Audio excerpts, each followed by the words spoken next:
లేదు. యోసేపు అందగాడు, చాలా చక్కని వాడు. ఆ ఇంట్లో ఉన్నటువంటి యజమానురాలు యోసేపు మీద కన్ను వేసింది. ఎన్నిసార్లు శోధించిందో మీరు ఎవరైనా చెప్పగలరా? ఎప్పుడెప్పుడు శోధించిందో మీరు ఎవరైనా చెప్పగలరా? మొదటి రోజు వచ్చింది, నువ్వంటే నాకు ఇష్టం, నువ్వంటే నాకు ఇష్టం అని చెప్పానంటే యోసేపు ఎప్పుడు కూడా తిరిగి ఒక మాటలు చెప్పలా. నిన్నొచ్చింది, ఈరోజు వచ్చింది, యోసేపు నా అన్నాడు అని చెప్తే వదిలేసిందంటారా?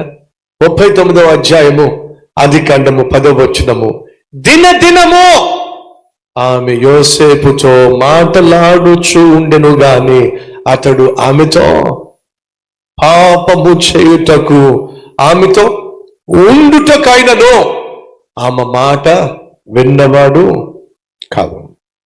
దినదినము మళ్ళా మళ్ళా మళ్ళా మళ్ళా మళ్ళా మళ్ళా, సహోదరుడ సహోదరి వినో, నీ జీవితాన్ని నాశనం చేయాలని, నిన్ను వశపరుచుకోవాలని, ఉద్యోగం చేసే చోట, పని చేస్తున్న చోట, చదువుకుంటున్న చోట చాలా మంది ప్రతిరోజు ప్రయత్నం చేస్తారు.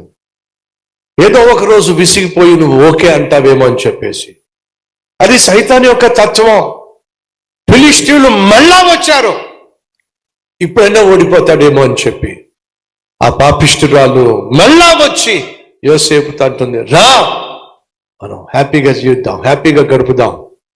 నో, అది సోమవారం కావచ్చు, మంగళవారం కావచ్చు, బుధవారం కావచ్చు, గురువారం కావచ్చు, శనివారం కావచ్చు, ఆదివారం కావచ్చు, మధ్యలో శుక్రవారం కావచ్చు, ఏ రోజైనా సరే నో అంటే నో. సహోదరి సహోదరులు, పాపానికి నో అన్నాడు కాబట్టే యోసేపు ఏమయ్యాడు? దేశాన్ని పరిపాలించే ప్రధానమంత్రి అయ్యాడు.